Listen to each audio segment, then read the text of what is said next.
ओम नमो भगवते वासुदेवाय नमः। स्वागत है आप सभी का मेरे यूट्यूब चैनल पर। ज्येष्ठ मास की पीपल वृक्ष की कथा, बहुत ही सुंदर कथा सुनाने जा रहा हूँ। इस कथा के श्रवण करने से माता लक्ष्मी की कृपा बनी रहती है, घर में कभी दरिद्रता नहीं आती। सनातन धर्म के हिसाब से पीपल वृक्ष की पूजा का बड़ा महत्व है। कहते हैं कि जो व्यक्ति नियमित रूप से पीपल वृक्ष की पूजा करते हैं उनके घर में कभी दरिद्रता नहीं आती, उनके घर में सदा ही सुख और समृद्धि बनी रहती है।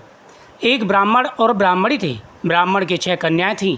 ब्राह्मण नियमित रूप से पीपल वृक्ष पर जल चढ़ाता था और पूजा किया करता था।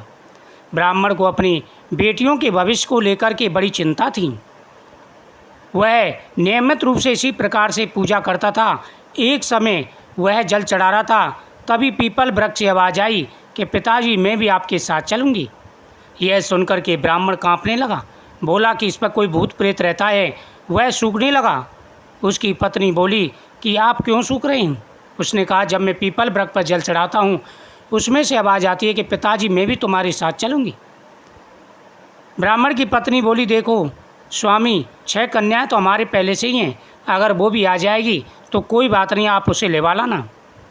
अब ब्राह्मण जल चढ़ाने गया, ऐसे ही आवाज़ आई। ब्राह्मण ने कहा, चल बेटी, तेरी माँ ने तुझे बुलाया है। अब ब्राह्मण सुंदर कन्या को लेकर के घर में आ गया। वह स्वयं माता लक्ष्मी थी। घर में जिस दिन आया, जिस दिन उस लड़की के पैर घर में पड़े, घर की दरिद्रता जाने लगी। उस दिन भिक्षा मांगने गया तो झोली भर के आटा मिला। यह देखकर के ब्राह्मण अचंभित हो गया। ब्राह्मण की जो पत्नी थी वह आटा छानने लगी तो बेटी बोली, माता लक्ष्मी के रूप में जो आई थी, कि माँ, मैं आटा छानूंगी। उसने कहा, नहीं बेटी, तू आटे की हो जाएगी। वह, नहीं माता, मैं छानूंगी। आटा छाना, आटा इतनी की इतनी बना रहा और परात भर गई। उस दिन सबने पेट भर के भोजन खाया। अब ब्राह्मण के दिन फिरने लगे, धीरे धीरे उसके पास धन आने लगा। एक दिन ब्राह्मण का साला घर पर आया। सभी खाना खा चुके थे, रात का समय था। अब उसकी माता को टेंशन होने लगी। माता लक्ष्मी आई, बोली, माता, तुम्हें किस बात की चिंता है? बन बेटी, तुम्हारा मामा आया है और वह भूखा सोएगा, घर में तो कुछ नहीं है।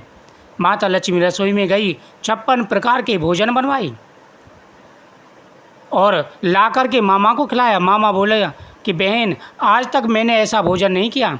वह बोली, ये तब तुम्हारी भांजी ने बनाया है। मामा बड़ा प्रसन्न हुआ और अपने घर के लिए चला गया। दूसरे दिन माता लक्ष्मी बोली कि मैं दूसरे कमरे में सोऊंगी। उन्होंने कहा, नहीं बेटी, उसमें तू डरेगी, वो काफ़ी दिनों से बंद पड़ा है। पर नहीं माता, मैं उसी में सोऊंगी। माता लक्ष्मी उसमें सो जाती हैं। सभी लोग सो जाते हैं। रात में जहाँ नज़र घुमाई, मैं धन ही धन हो गया। वह धन धान्य करके चलने लगी। दरवाजे पर एक ब्राह्मण सो रहा था। बोला कि बेटी, तुम कहाँ जा रही हो? पर मैं तो अपने धाम को जा रही हूँ, मैं माता लक्ष्मी हूँ। ब्राह्मण की दरिद्रता दूर करने आई थी। वह ब्राह्मण भी चरणों में गिर गया, कहा कि माता, मेरी दरिद्रता भी दूर कर दूँ। माता लक्ष्मी ने उसकी दरिद्रता भी दूर कर दी। सुबह चारों तरफ उस लड़की को ढूंढने लगे। तब ब्राह्मण बोला कि हे ब्राह्मण, तू धन्य है, तेरे घर में स्वयं माता लक्ष्मी तेरे दरिद्रता को दूर करने आई थी और तेरे साथ साथ देख, मैं भी धनवान हो गया, मेरी दरिद्रता भी माता ने दूर कर दी। तो जो नियमित रूप से इस कथा का श्रवण करते हैं तथा पीपल वृक्ष की पूजा करते हैं, माता लक्ष्मी उनकी सभी मनोकामनाएं पूरी करती हैं। धन बढ़ता है, सुख समृद्धि बढ़ती है, जीवन में आ रहे सारे कष्ट और परेशानियां दूर हो जाते हैं। इस कथा का प्रतिदिन श्रवण करें और साथ ही माता लक्ष्मी की पूजा करें, आपके सभी कार्य सिद्ध होंगे। श्री महालक्ष्मी नमः। ओम नमो भगवते वासुदेवाय नमः।